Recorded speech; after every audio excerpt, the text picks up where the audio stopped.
الرحیم بیٹو یہ 9th class ہے، سبجیکٹ اردو، اور ہم پڑھتے ہیں مضمون دیوان مرحوم کی یاد میں۔ اور آپ نکالیے اپنی کتاب کا پیج نمبر، نکالیے آپ صفحہ نمبر 36 اور کتاب پر نظر رکھیے، میں بلند خوانی کروں گا، آپ غور سے سنیے۔ 6 سال قبل آج ہی کے دن 5 مئی جب مجھے میرے عزیز ترین دوست، ہم سفر اور ہمدم، رفیق اور رہنما عبدالقادر دیوان کی مرگ ناگہانی کی خبر ملی تو میں سہم کا رہ گیا۔ اس دن دیوان صاحب شوپیان سے سری نگر آنے کا وعدہ کر گئے تھے۔ وہ وعدے کے بڑے پابند تھے، جب خود نہ آ سکے تو اپنی موت کی خبر بھیج دی۔ ان کی موت میں بھی زندگی کی شان تھی۔ وہ اپنے کاروبار کے سلسلے میں 3-4 ماہ تک دہلی میں قیام کرنے کے بعد اسی ہفتے گھر لوٹے تھے۔ ان کی غیر حاضری کے دوران ان کے ایک عزیز رحلت فرما گئے تھے اور دیوان صاحب مرحوم کے گھر تعزیت پرسی کے لیے جا رہے تھے کہ خود مرحوم ہو گئے۔ شوپیان سے 4 میل دور رتنی پورہ کے قریب ان پر بجلی گر پڑی اور وہ اپنے گھوڑے سمیت وہیں ڈھیر ہو گئے۔ میں ان کی آمد کا انتظار کرتا رہا اور وہ اپنے آخری سفر پر روانہ ہو چکے تھے۔ بیٹو، پہلے آپ اس اقتباس کے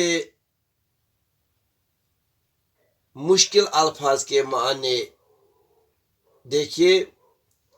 میں نے بورڈ پر لکھے ہیں مرگ ناگہانی، اس کا مطلب ہے اچانک موت، وہ موت جو اچانک آتی۔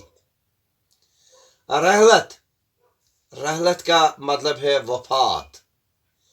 تعزیت پرسی، اس کا مطلب ہے مردے کے پسماندہ گاہ سے اظہار ہمدردی۔ اس کے بعد بیٹو میں نے لکھے ہیں بورڈ پر ضد لکھے، کچھ الفاظ ہیں ان کے ضد لکھے، میں نے لکھے ہیں۔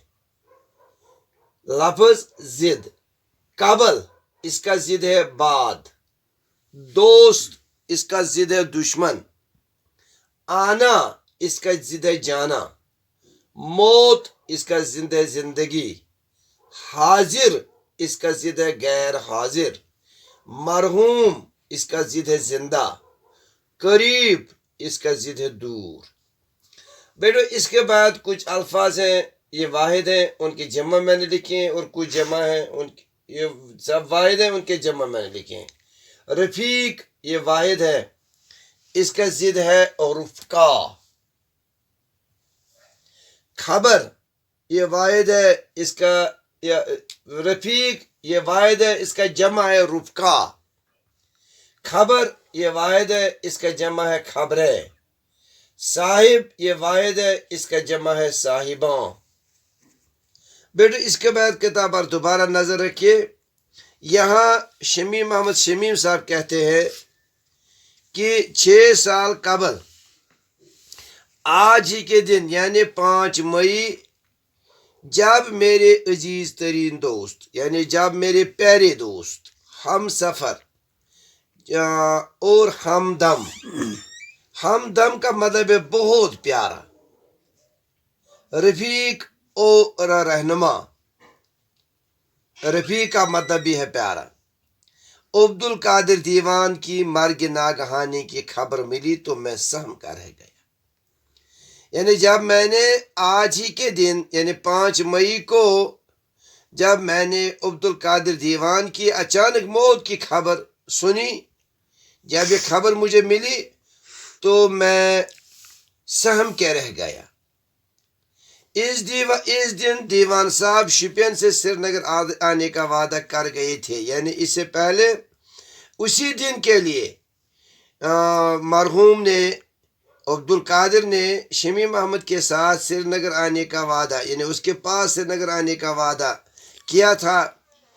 وہ وعدے کے بڑے پابند تھے، جب خود نہ آ سکے تو اپنی موت کی خبر بھیج دی. یعنی اگر وہ اس دن موت کے آگوش میں نہیں چلا گیا ہوتا تو وہ ضرور سری نگر آتے، کیونکہ وہ وعدے کے پابند تھے.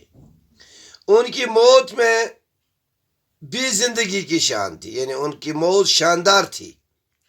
وہ اپنے کاروبار کے سلسلے میں 4 ماہ تک دہلی میں قیام کرنے کے بعد اسی ہفتے گھر لوٹے تھے. ان کی غیر حاضری کے دوران، یعنی جب وہ دہلی میں تھے تو ان کے ایک عزیز، ان کے ایک دوست رحلت فرما گئے، یعنی اس دنیا سے چلے گئے. اور دیوان صاحب ان کے گھر ان کے پسماندگاں سے تعزیت پرسی کے لیے جا رہے تھے کہ خود موت آ گئی، کہ خود موت کے منہ میں چلے گئے.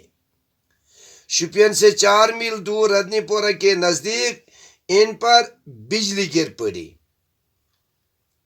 یعنی بیٹو جسے کشمیری میں ہم کہتے ہیں ترٹ پیس، اور وہ اپنے گھوڑے سمیت وہاں ڈیر ہو گئے اور گھوڑے سمیت مر گئے. میں ان کے آنے کا سری نگر میں انتظار کرتا رہا. میں سری نگر میں ان کا انتظار کرتا رہا، اور وہ اپنے آخری سفر پر، یعنی وہ آخرت کو روانہ ہو چکے تھے.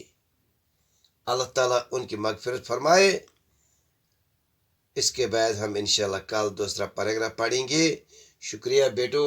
یہ بورڈ پر میں نے جو الفاظ لکھے ہیں، مشکل الفاظ کے معنی اور کچھ الفاظ کے ضد لکھے ہیں، اور کچھ الفاظ کے میں نے واحد کے جمع لکھے ہیں.